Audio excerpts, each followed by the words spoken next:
What's up, people? Now, I want to talk about this. One thing that really bothers me as we fight for our rights is when people use very biased and invalid statistics. Now, if I have 12 jelly beans and 6 are blue and 6 are red, and you say there's 50% of blue jelly beans, that's a valid statistic. But when your statistics are laced with an injustice or racial bias, it becomes invalid. And before I say this, let me just get one thing straight, y'all. Candace Owens and all these black people that Trump may have in his pocket, they do not represent the voice of the black community, and they do not understand the black experience. Point blank, period. And this is one that bothers me the most. When people say they are 13% of black people commit 50% of the crime. Let me explain it to you like this. Let's say you move into a new house, right? You're proud of your new house. You walk into your new house and oh shit, you see a mouse run by. Oh shit, you see another mouse run by. You got a mouse infestation. So you go into Home Depot and you're gonna go talk to one of the employees and you say, you know what, man? I wanna get some mouse traps. You say, how many mice do you have in your house? You say, I don't know. But I'm gonna start off with 8 mouse traps because I saw 2 mice run by, so it's gotta be an infestation in my house. So not knowing how many mouse you actually have in your house, you get back there with your 8 traps and say, I gotta place these traps. For the sake of argument, you have 40 mice hiding in your house. You have 10 in your living room walls, 10 in your kitchen walls, 10 in your dining room walls, and 10 in your closet walls. Shit, well, I only got 8 traps. Now your living room looks nice. You just got a brand new rug. Guests come over all the time. Y'all be sprawled out watching Netflix and stuff. You don't want to mess up your living room, so you put 1 trap in your living room. Now, your dining room, you say, shit, I just had an Indigenous Day dinner. I don't want to fuck that up. I'm going to put 1 trap in there. That's fine. Your kitchen looks nice. You got a brand new blender and air fryer. Your stove looking great. So you say, you know what? I don't want to mess my kitchen up too much either. I'm going to just put 2 traps in my kitchen. Now your closet, woo! Don't nobody go to your closet. Your closet's run down. Don't nobody use it. They throw their coats up in there. No one pays attention to that. There's a little door that covers it up. Whoever's in the closet, no one cares about that. Now every other room is fancy and got a makeover, so you can't make them look that bad. But the closet, you know what? I'm gonna put the remaining traps in this closet real quick.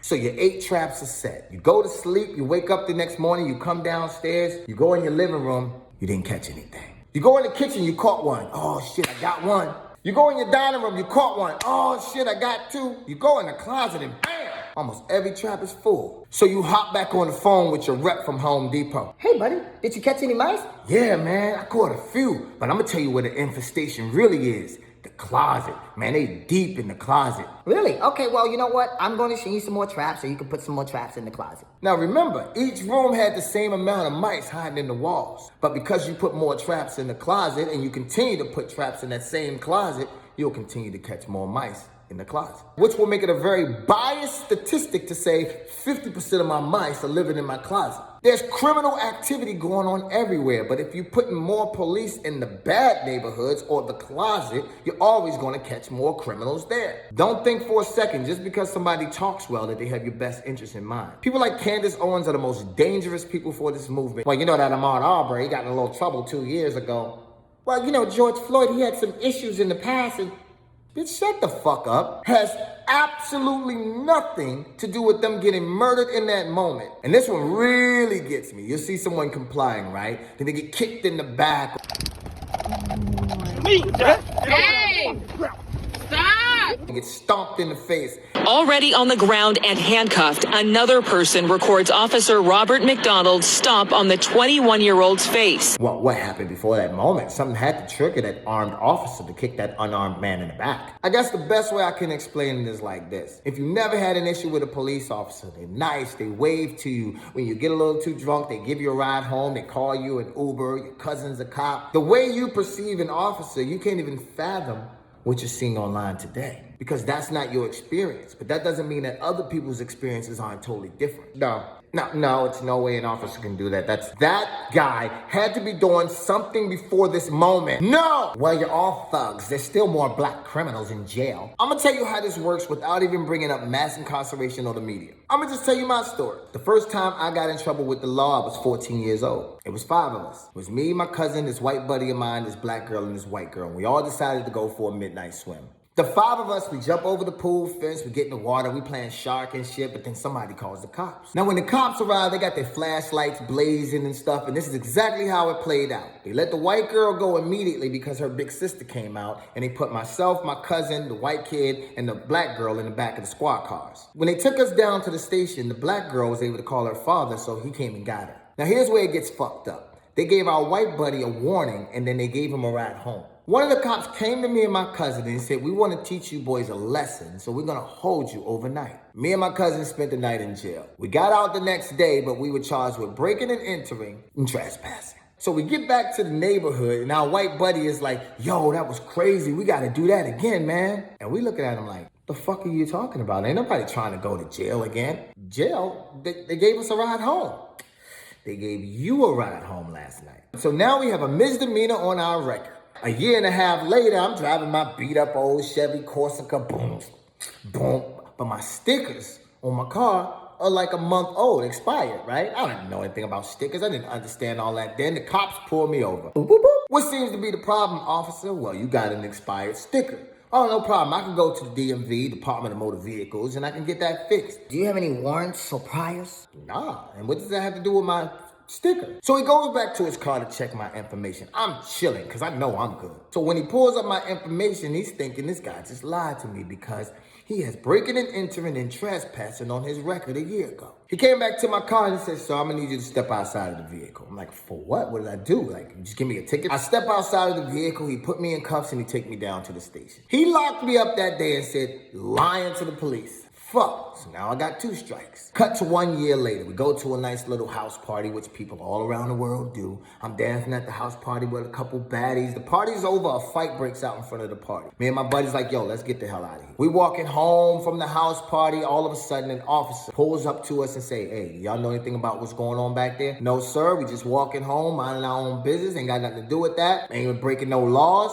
Oh, you getting smart with me? No, I'm not getting smart with you. He said, I'm gonna need to see some ID. Sir, I'd rather not show you my ID. I have nothing to do with that. Legally, I don't have to show you ID. His partner gets out of the car and then he starts to walk behind me. So now I'm nervous. My buddy, he starts barking like, yo, we ain't gotta show you nothing. Y'all need to chill out. Once he said that, boom, we both get tackled. We on the ground, they call for backup. 4 or 5 cops come, they put us in cuffs. 3 strikes. Now for me, I decided to get the hell out of Baltimore because I started to see it was a pattern for what they was doing to young black men in the city. Now my homie was charged with resisting arrest, which is a Class G felony. So now that you have a felony on your record, you can't do 3 things.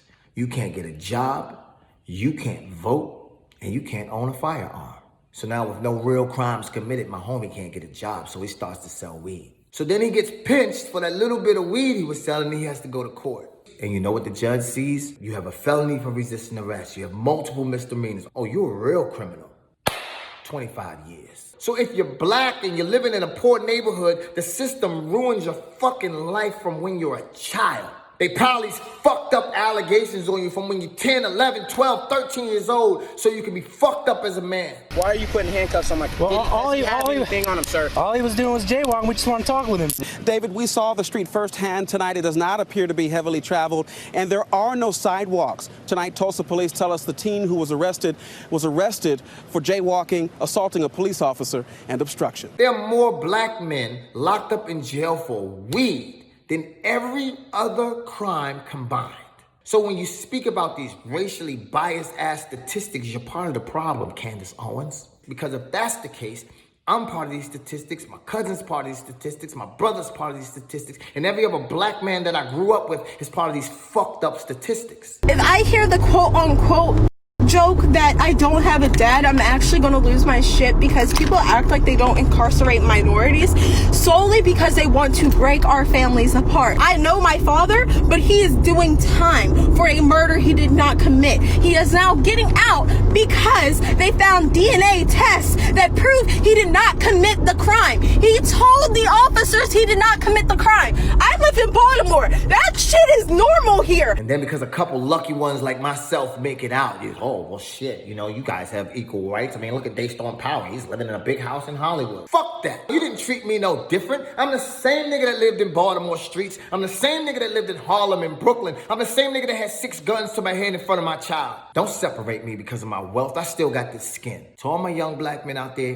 be careful, because they trying to murder us in the streets. It doesn't matter if you have all your ducks in order. It doesn't matter if you comply. There's some people out here who just hate us. Before I get out of here, I want to talk about these hangings that's been happening since the civil rights movement has started. 4 hangings in the last 2 weeks, and they're suspected suicides. First of all, historically, knowing that your people were hung from trees, we do not just hang ourselves from trees. Second of all, in front of City Hall, that's a message. Someone's trying to send a message. Like that brother got up 3 o'clock in the morning and said, oh shit, I'm gonna just go buy some rope and go in front of City Hall and just hang myself.